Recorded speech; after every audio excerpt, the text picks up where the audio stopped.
সর্বপ্রথম আপনি ফোকাস করবেন আপনি নিজের ঘরে। আপনার স্ত্রী, আপনারা কয়েক ভাই রয়েছেন, আপনি বিবাহ করে এনেছেন, আপনার দায়িত্ব তাকে কিভাবে পর্দার মধ্যে রাখবেন।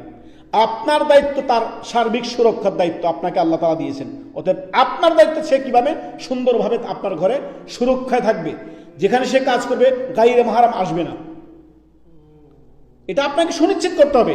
কারণ এখন আমাদের সমাজে হয়ে গেছে এমন ব্যবস্থা যে শালি দুলাভাইয়ের সাথে বসে আড্ডা দিচ্ছে, ভাবি দেবরের সামনে বসে আড্ডা দিচ্ছে, বলতেছে আমার ছোট ভাইয়ের মতো। কি? এটা তো আমার ছোট ভাইয়ের মতো, দেবর আমার ছোট ভাইয়ের মতো, শালি আমার ছোট বোনের মতো।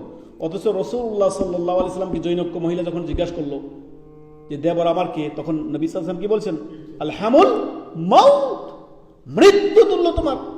অথচ আমরা বলতেছি না ভাইয়ের মতো, গায়রে মাহরাম, দেবর গায়রে মাহরাম, দুলাভাই গায়রে মাহরাম, পর্দা তার সামনে ফরজ, ফরজে আইন।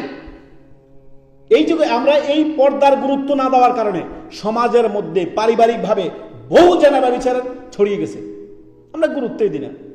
আপনার যদি আপনার দেবরের সামনে যদি ভাবি না আসে, আপনার শাশুড়ি নারাজ যে আমার ছেলের সামনে আসবে না, আমার একটা মাত্র ছেলে, লা হাওলা ওয়ালা কুওয়াতা ইল্লা বিল্লাহ। ইসলামের কেউ ধার ধারে না, ইসলামের দিকে কেউ ফিরেও তাকায় না।